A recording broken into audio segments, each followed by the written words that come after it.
jaajëf mbokk yi ñuy seetaan rafetlu seen ànd ak ñun yéen a ngi seen journal Bargny bi hebdo ma am mbégte di leen ko présenté ñëw ak yéen ci li nga xam ne moo gën a fës bi lee ëttu xibaar dinañ ci andi programme ANER maanaam électrification bi nga xam ne rek dugg na Bargny mu war a leeral dëkk bi bu baax nit ñi ñëw ak yéen seen biir ëttu xibaar vaccin contre Covid 19 mooy ñàkk yi nga xam ni moom la ñu indi rek pour xeex coronavirus ñëw na fii Sénégal Bargny tamit desul gannaaw mu nekk loo xam ne ñu ngi koy préparé bu baax a baax.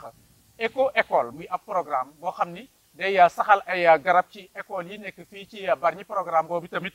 démarré nañ ko ñu démarré woon ko fii ci école mix A ak mix B ñu dippee ko Adama Seck ak ki nga xam ne mooy Babacar Mandaw Diouf demal nañ leen zone économique bu Bargny industrielle pour wan leen rek entreprise yi nga xam ne ñoom ñoo installé wu fii ci Bargny nekk ay këru liggéeyukaay mbokk yi li moo gën a fës ci seen ëttu xibaar boo leen taaxir la tuuti ñu faram fàcce ko ba mu gën a jàppandi. Masambay beri ndaw bay du laas teewu guddee Masambay beri ndaw bay du laas teewu guddee Masambay beri ndaw bay du laas teewu guddee. Bismillah si seen ëttu xibaar Bargny jamono ji bu guddi jotee day leer ndañ li ko waral nag rek mooy lampadaire yi nga xam ne installé nañ ko ci dëkk bi ba mu wër fépp Adama Seck. gannaaw liggéeyu Promoville di programme bu am njëriñ lool équipe technique yi commencé nañu teg lii di lampadaire solaire ci axe yi nga xamante ni municipalité bi tànn na ko pour gën ci am ay leeral ñu teewlu Vieux Cissé. le 15 février bi passé matériel bi commencé yegg si le 16 ñu commencé tàmbali liggéey bi le 16 février le 16 jàpp ko ba le 19 nag ñu commencé def implantation poteau yi muy le 19 février 2021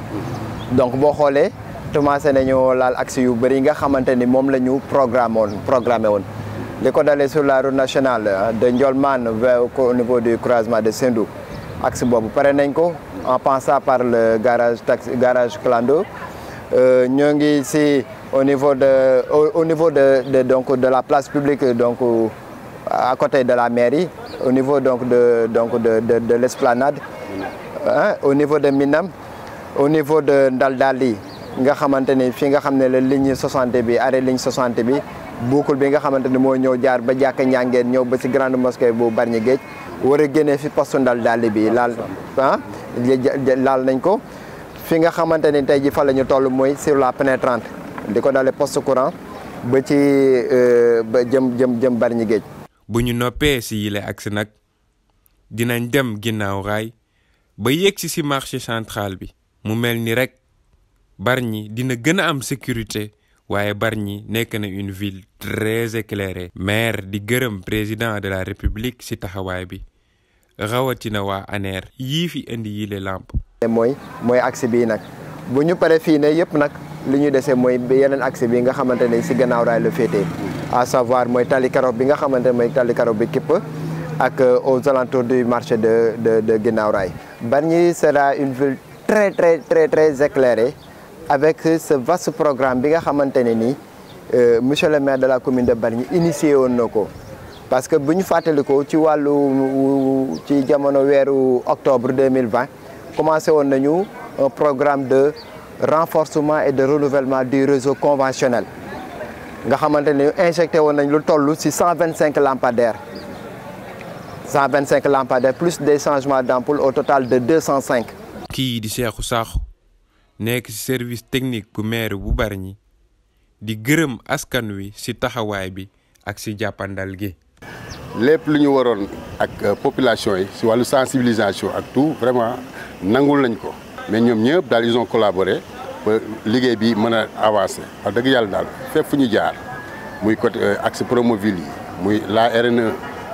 nit ñi daal vraiment jàpp nañ ci quoi. donc di masawaale aussi population bi parce que liggéey bi ànd nag bruit ànd nag yenn jafe-jafe mais dañ leen di masawu parce que c'est dans le cadre de bien faire ñu comprendre ñu xam ne ñun ñëpp nag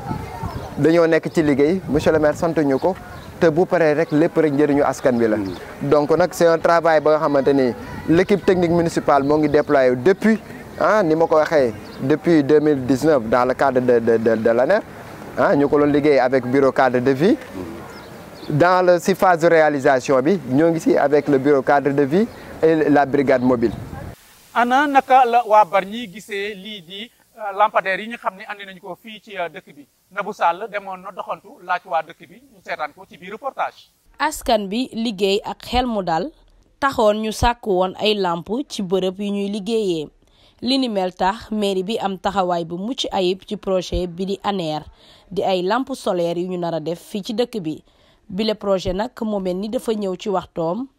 askan ba nekk ca garage clando bu Bargny nekk ci route nationale bi gis nañ ci seen bopp bu baax te dina yombal seen liggéey. ñun gis nañ ne monsieur le maire mi ngi ñuy jàppale bu baax a baax car macha allah ndaxte ñoo ngi nii bëggoon ay lampe ne buñ doon jox ay faux billets ñuy jël faux billets yi di noon pertement si ñun waaye macha allah comme monsieur le maire jàppale ñu gis ne wutal nañu ay lampe yoo xam ne ñoo ngi gis normal donc ci sant di ko gërëm di ko ñaanal yàlla yàggal taxawaayam si digg Bargny yàlla mottali yéeneem si Bargny ba li mébét si Bargny yàlla mottali ko si doole Seydina Mouhamed sangu yi kontaan nañ lool si monsieur le maire Abou Seck. lu ko soriwul dara soxna ya nekk ca garage ba di fa jaay ñuy xamal ne yile lamp indi na kaaraange bu baax ci seen wàllum liggéey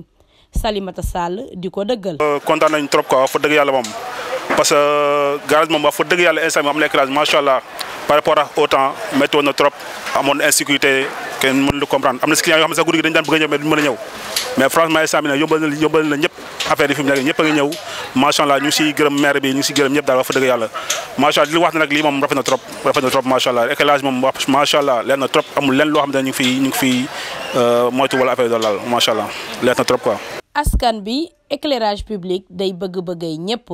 looloo waral maire bi projet bu fi ñëw rek mu am ci ràññeeku bu am solo maire bi ak waa bureau voirie et réseau amaloon nañu rek ab opération taal lamp yi nga xam ne ñoom ñoo nekk fii ci dëkk bi ñu nar cee toftal Promoville gannaaw tali yi day amaale li nga xam ne moom mooy éclairage public ñu toftalaat ci ANER fi mu toll nii Bargny leer na nañ. waaw garage moom wax fa dëgg yàlla moom ñu ngi jéem quoi ñu ngi jéem boo xoolee gi fii nii def nañ fi ay douche payant la pour yombal nit ñi yombal sëfoor yi askan wi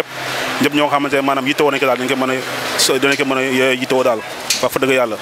wax fa dëgg pour l'instant daal maire bi daal pour l'instant daal jël fa quoi parce que place bu mel ni dafa jafe booy seet fii Sénégal la wax waxuma Dakar rek de mais Sénégal la wax pour ñu am place bu mel ni moom c'est difficile pour am place bu mel ni quoi wax fa dëgg yàlla loolu moom ñu siy gërëm maire bi di ko sant bu wér a wér place bi mën a jox ñu ngi dem njàng-njàng waaw ñun daal maire bi daal pour l'instant jàppale nañu bu baax a baax wax fa dëgg yàlla nag jàppale nañu bu baax a baax parce que nit ki moom bu la defee lu baax moom wax ko maire bi ñu koy gërëm di ko sant bu wér a wér parce que lépp moo nekk si bañ a fekk parce que am na moo nekk def leneen mu jox nu ko ñu di si liggéey dans suñu doole parce que lépp doomu Bargny la ñu ñëpp Bargny lañ dëkk ñu si dans suñu doole ku nekk si gis sa bopp waaw ñu koy sant di ko gërëm daal. Bargny am ab zone industrielle maanaam ab béréb bu dalal ay liggéeyukaay ay entreprise genre entreprise bu nekk naka am na foofule ñu doon yu bëree bëri Lamine Seck. Bargny nekk ci peggum Ndakaaru ci département de Rufisque région de Dakar tey jii enjeu yi bëri lool mu bëri ay projet yu ko wër gis-gisu équipe municipale bi nekk taxawaay bu am solo ñu lëkkaloo ak famille yi nga xamante ni dañoo am suuf teg politique d'implantation d'entreprise boo leen seetloo depuis 2014 boo rombee fi nga xamante ne mooy armée li mbot mel ni kuy dem Diamniadio di ngeen gis ay entreprise yu bëree bëri ñu mun leen a natt sax si 20 loolu nag war a jariñ askan wi yépp ba ñëpp war see mën a gis seen bopp bu dee ndaw yi mu doon wàllum xëy li ñuy woowee emploi bu dee maire bi mu doon wàllum lempo bu dee famille yi it ñu gis ci njëkk yu ama solo le maire Gaye Abou Ahmed Seck ak ñi mu àndal lu taxaw mukk dina fexe ba ndaw yi Bargny mën a trouver emploi fi nga xamante ni mooy fii ci dëkk bi lu ne fàng nag kenn du ko jeex ndax booy génne Bargny di nga gis entreprise yooyu lee taxawaay bu mucc ayib bi ñu am foofule te it ñu leen di ñaan ñu gën a defar seeni kanamu entreprise ngir dëkk bi mën a am xar kanam bu taaru comme ni ngeen ko gisee mairie bi nekku fi lu dul liggéeyal askan wi te it dëkk boo xam ne amul fu ñuy xëyee dëkk boo xam ne du neex. ñu dem ci wàllu environnement ak école yu Bargny mu am ab programme bu fa dugg tudd école programme boobu rek day saxal ay garab foofu ci école yi. jàngal xale yi nan lañ koy sàmme Adama Seck. Journée de lancement de la journée du reboisement, du nettoiement et de l'amélioration de cadre de vie dans les écoles commune bu Bargny am si taxawaay ngir école yi si gox-goxaat yi mën a mucc ayib Daouda Moustapha Diouf ak le secrétaire municipal Ali Gueye directeur de cabinet Mondoy ak délégation bu mucc ayib ànd ak ay ndawu mairie bi demoon fi nga xamante ne mooy école MUX. UCG it dugal na ci loxoom bu baax a baax comme niki ma ko doon taxawoo mairie bi ci lépp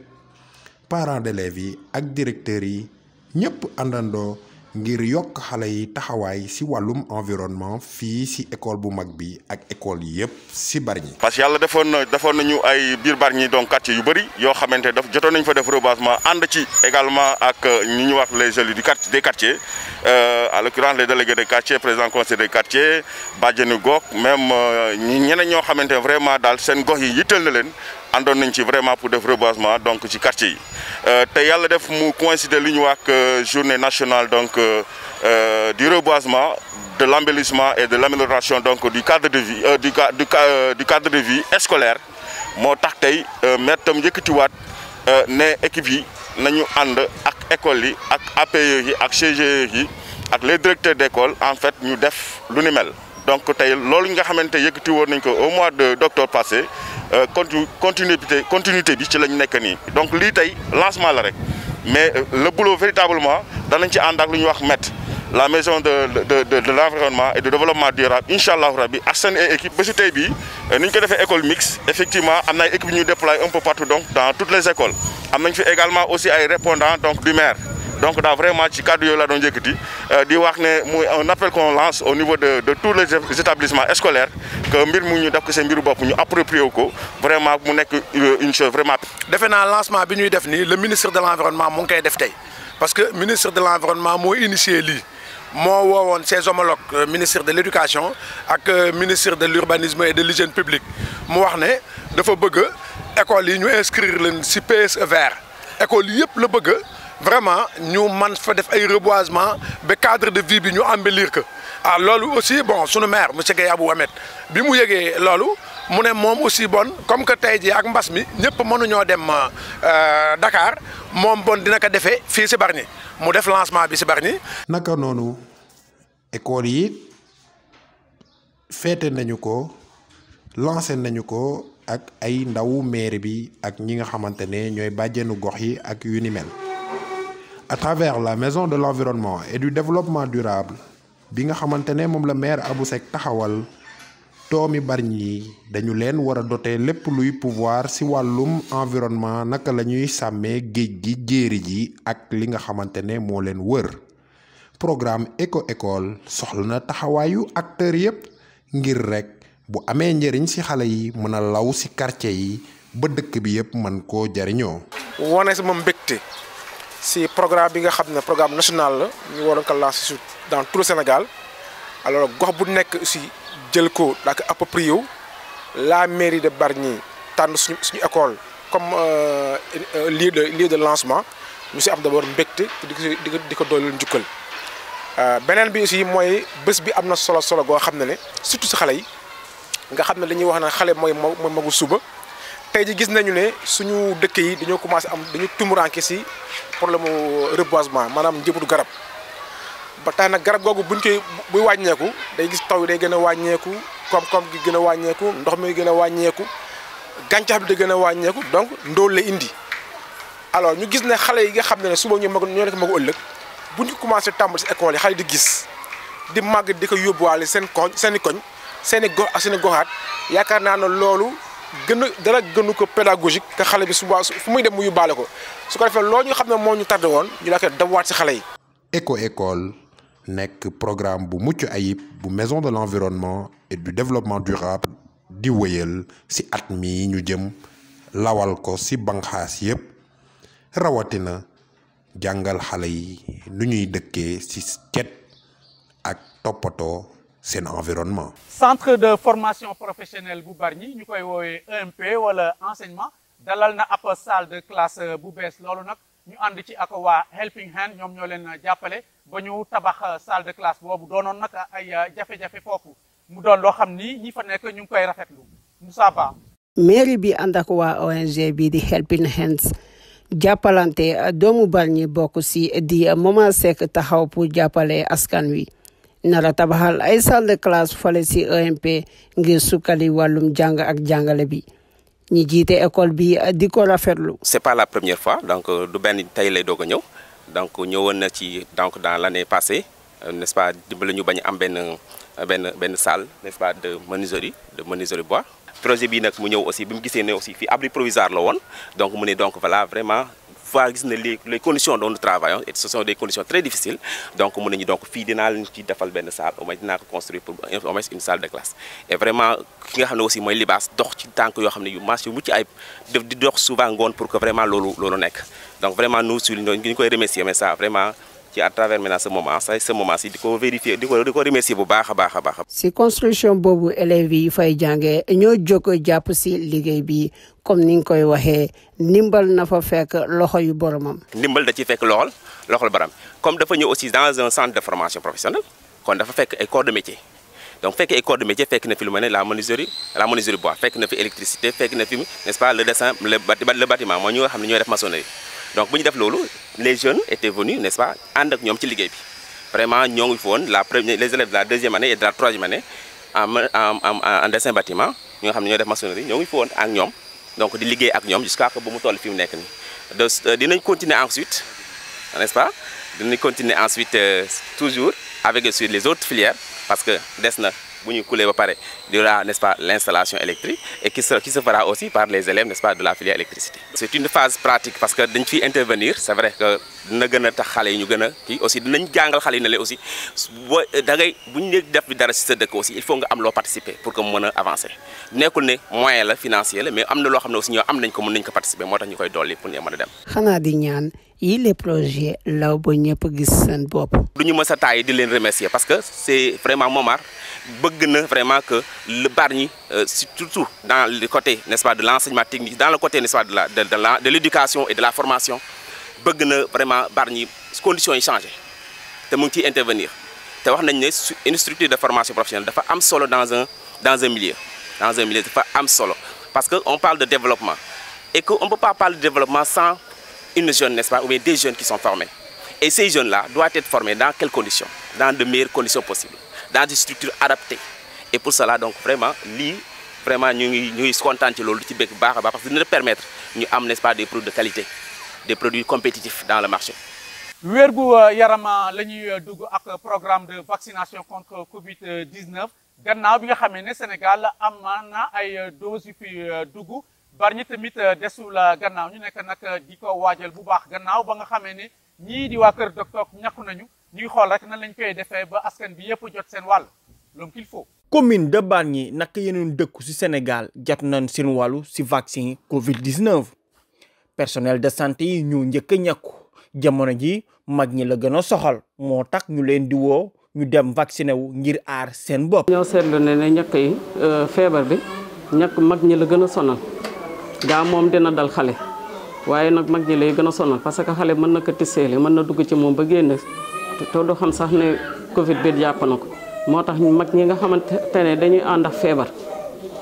moo tax ñu jël à 60 ans mais 19 ans la ba 60 ans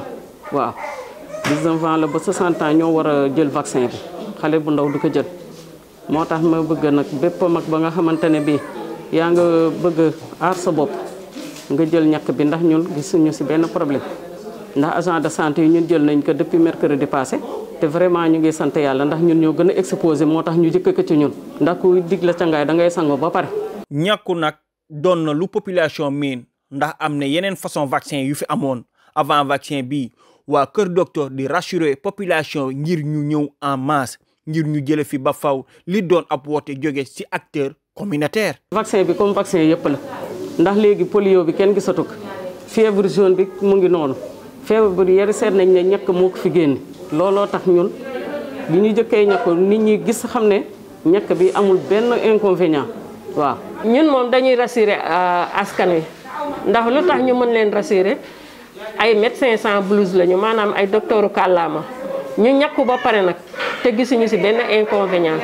kon nag ñun li ñuy wax ci ñàkk yi ñun gisuñu ko ndax man ñàkku naa depuis mercredi ma war a jël sama 2e dose le 17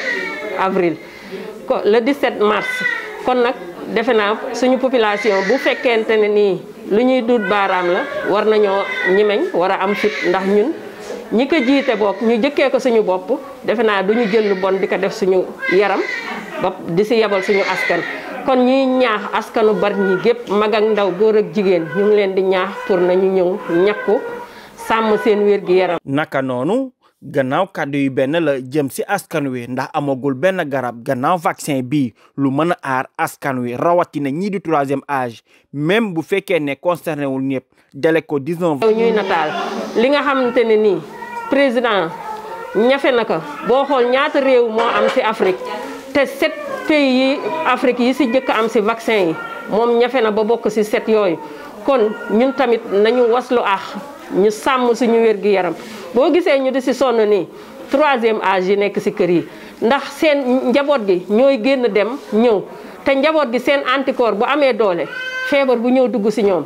anticorps yi mën nañu xeex ak ñoom muy maanaam seen soldaar yaram mag ñi nag lu ñu gën a jëm mag ñenn ñi seen soldaar yaram day gën a néew kàntan moo tax lépp lu ñëw dugg si ñoom mën leen. ñàkk bi pour aar la mais luy aaraate yow la nga xam ne feebar baa ngi fi ba tey war nañoo continuer di takk suñuy masque di raxasu di def li ñu doon def distanciation yi lépp dañ ko war a respecter parce que loolu yëpp waruñu ko dindi tant que feebar bi jóge fi complètement dañuy continuer di sensibiliser ñoom aussi ñu continuer di def li ñu leen digle